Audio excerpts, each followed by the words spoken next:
Have a seat in your car. I will sit in my car. I'm not sitting anywhere. I know my rights, sir. Okay. Yeah. I'm going to explain it to you one more time. Okay? There's nothing to explain. The only thing you have to give me, okay? I don't have to give you nothing, sir. Are you from Ohio? I don't answer questions. Cool.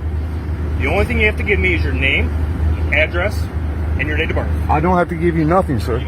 I'm telling you right now. I'm not under any violation of anything. You are. What? You are in closed business. I believe there is no private property sign around here. There's no parking sign. We're not talking about the private property stuff anymore. So what are you talking about? I'm talking about I'm investigating a potential crime. Okay? Suspicion is not a crime, sir. Yeah, it's called reasonable suspicion. That's suspicion is not a crime, sir. I have committed no crime. You're committing a crime right now by failing to identify. Can I get your name and badge number? Sure, I'm Lieutenant Doug Ferris, Westchester Police Department. Can I get your badge number? Yeah, 187. Can I get your name and badge number, sir? Officer Roth, 628. There are no signs around here saying I cannot park here. There's no private property signs. There are UPS boxes which are public on the property. This is not. All right, guys, here's where this confrontation begins. In the middle of the night, a police officer approaches a parked vehicle in a quiet parking lot and starts asking questions. The man inside calmly explains that he and his family are simply resting because they have nowhere else to go. The officer quickly shifts the tone of the encounter, asking where the woman works and insisting on identifying the people inside the car. But here's where the tension begins to rise. The man points out something critical. There are no signs anywhere saying that parking there is illegal. He firmly tells the officer that he knows his rights and refuses to provide identification without a valid legal reason. The officer continues pressing the issue, claiming the area is associated with closed businesses, but the citizen refuses to back down. Right from the start, this situation becomes a powerful clash between authority and constitutional rights. Where are the signs, sir? Okay.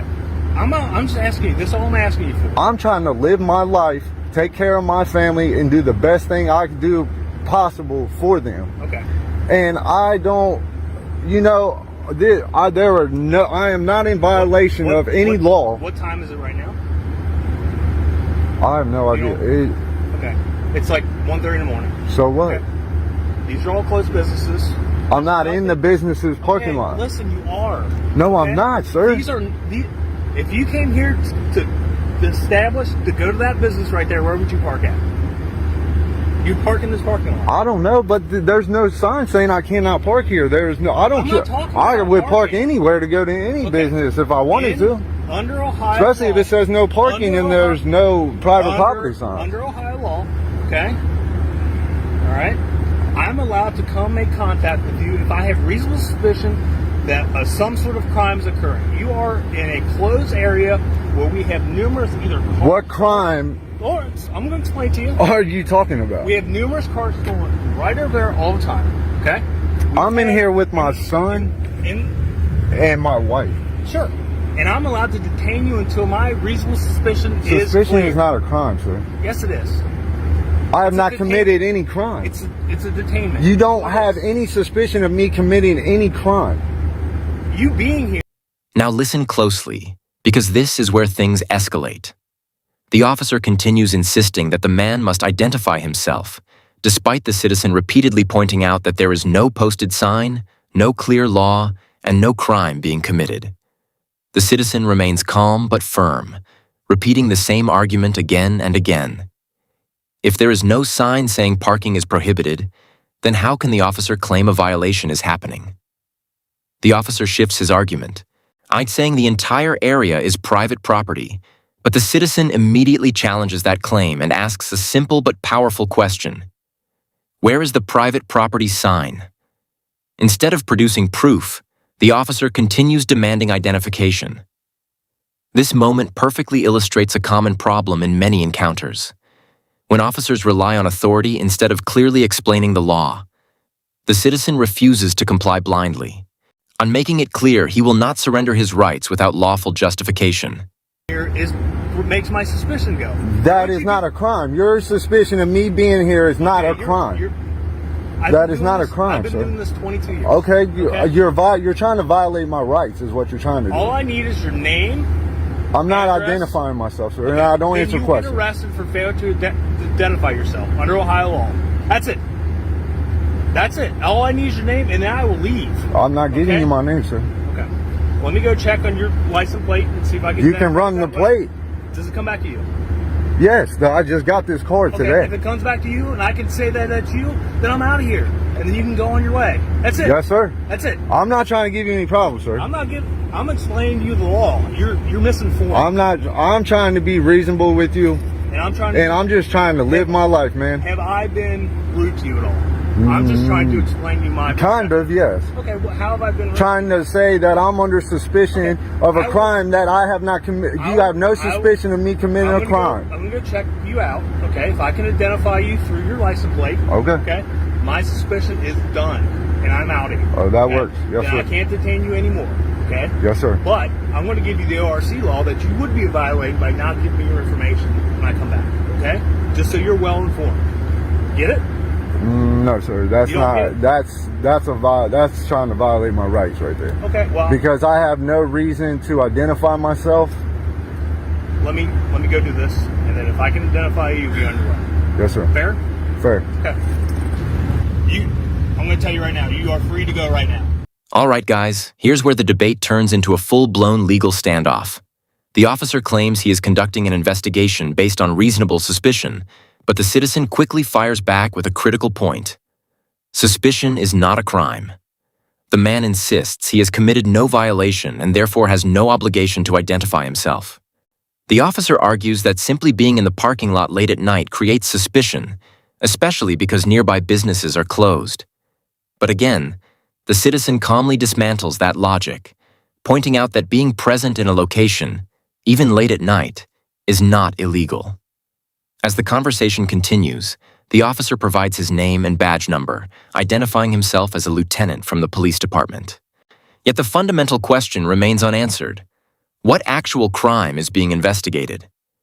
The citizen continues documenting the interaction, making it clear he understands both his rights and the limits of police authority. Yes, sir. Do you want me to explain this to you, or do you want to leave? Why do I have to leave? What's that? Why do I have to leave? I'll be honest with you, you can stay here, I'm not going to bother you, but this is private property. Well, maybe they need to put some signs up. Okay. This is a perfect example of how law enforcement chooses to ignore the law, trying to enforce citizens to forfeit their rights. In order to demand ID, law enforcement needs to have suspicion of a crime and not someone who they think is suspicious.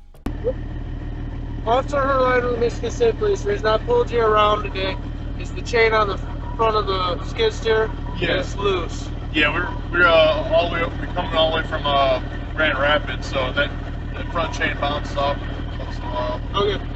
Do you have your driver's license on your registration, proof of insurance? Yeah. Do you have any ID on you as well, sir? I don't answer questions. Say again? I don't answer questions. Okay. Do you have your ID on you though? I don't answer questions. All right. Well. I'm just a passenger. All right. Well, I still need to identify you. So, if you don't have your ID on you, do you have your name? Can I get your name? Yeah, I got my name. Can I get it, please? I don't answer questions, sir. You're talking with them. Where are you headed, sir? Back to Newport. Back to Newport. All right. So, I do need to identify you. Whether I need to take you down to the jail to identify you So or you're going to not. violate my civil rights? No. You're going to violate my civil rights? I'm not violating any of your civil rights. But your traffic stop is with him. It's not with me. I agree. But I still need to identify you. I don't know what you need to do. The traffic stop is with him. I'm just a passenger I need to in the identify car. you. So whether or not I have to take you down to the jail to identify. Now things get intense. The officer continues insisting he has the authority to detain the man, claiming that his suspicion alone justifies demanding identification. But the citizen pushes back harder than ever. He repeatedly states that suspicion alone cannot override constitutional protections. The officer eventually threatens arrest for failing to identify, saying that under state law he only needs the person's name. But the man refuses once again, standing firm and explaining that he is simply trying to live his life and take care of his family. Despite the officer's claim of over 20 years of experience, the citizen refuses to surrender his rights. Finally, the officer decides to run the license plate instead. If the vehicle returns to the man, the officer says he will leave the situation alone. At this point, the tension begins to fade slightly as the officer walks away to verify the vehicle information. Identify you, or you give me your ID. That's your choice. And that's what you want to do to violate my civil rights. Don't I have the right to remain silent and just sit here? Your deal is with him, correct? Yes. Okay, so he's the driver. You pulled over him driving. And just to let you know, this is all being audio and video recorded. Okay, so you're being audio and video recorded. I hope so, because yours comes up missing, mine doesn't. Okay. Mine's live streaming right now. Okay, thank you. Yeah, I'm a civil rights activist. I know what my rights are. Okay, so what I'm going to do, I'm just going to do a quick inspection. I need you to turn all the lights on for me. Come up front, check all the lights, windshield wipers, horn. Go to the back of the truck, check the lights there. Same with the trailer, okay? Okay. After I get done checking that, I'll come back up the other side, take a look at everything, then we'll go over some more when I get back up here, okay? Okay.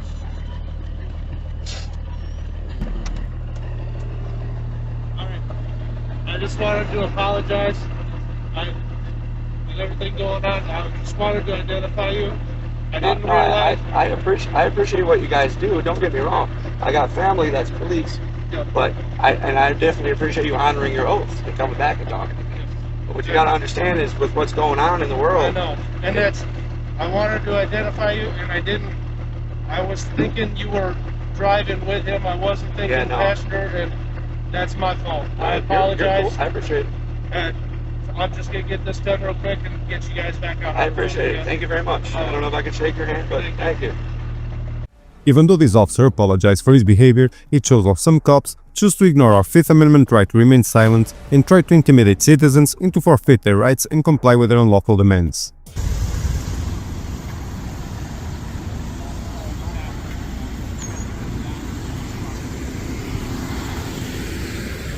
See that sign right there? Oh yeah, I recorded it already. Oh yeah. Yeah, I saw the sign. Yeah, I saw the sign when I pulled up. That you can't videotape it, right? But there's no, because there's no statute associated with that sign. It's just a sign. Yeah, but Right? It's just a sign. It's a sign because this is a government building. A public building. It's a public. I mean, it's not really public. You can't enter the building. You can't enter the building, but it's funded by the taxpayers. This is public property. Yes. My intentions are not to go and break inside of a correctional facility. What are your intentions? To take pictures and video from public. What? Exactly. Yeah, but my name is Sean. I told you. There's no video required here. So well, no, I saw that. I saw that sign as soon as I came up here, and I understand that anybody could put a sign. You could put a sign that there was, no people of color coming into this building, whatever the case may be. It could be any type of sign you could put up there, but that doesn't make it lawful, and it doesn't mean that it's attached to any sort of statute. So you're not going to be allowed to videotape here, though. So what lawful reason can I not video? Because I have a constitutionally protected right of First Amendment under for freedom of press. You're gonna spit the laws out. I mean, spitting the laws out as a law enforcement officer. Yeah. It kind of seems like that's what you want, right? Yeah, but when video is restricted here. But that's not a law. You're a law enforcement officer. It's not a law. If you could find me a law that says I can't video here, we could talk then. I don't see how a law can override the United States Constitution. That you took an oath, right? When you went to the courthouse the other day, then they kicked you out. What was your? Oh, I left voluntarily under threat of arrest. Yes. They'll be getting that's a federal lawsuit. Well, I'm just trying to tell you that's what's going to happen here because you're not allowed to videotape here, so you can just. But there's a difference because there was a judge's order. Be busy then. I'm just telling you that's there's a judge's. But the story doesn't end there. In the next incident, another officer pulls over a truck because of a loose chain on equipment being transported. While the driver cooperates, the officer suddenly turns his attention to the passenger and demands identification. That's when the passenger makes something crystal clear. He's not the driver, and he does not answer questions. The officer insists he must identify the passenger anyway, even threatening to take him to jail if he refuses.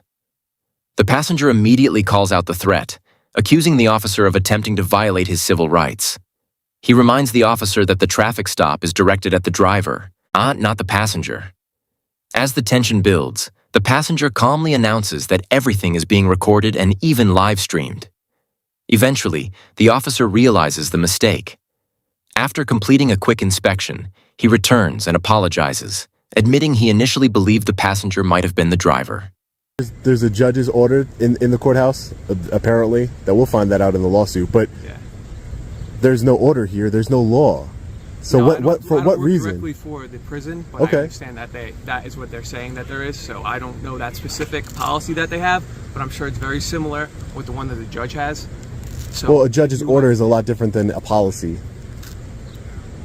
Well, no, yeah, well, it's the judicial system right there, so it's going to be similar for a judge's order versus. Can I speak to a supervisor? Yeah, let me see if I can get one here for you. Oh, Sure. My supervisor or a prison supervisor? Any kind of supervisor that would know, probably your supervisor or law enforcement, because correctional officers aren't law enforcement officers, right? They don't have law enforcement ability. Yeah, it's. Their job is inside of that building.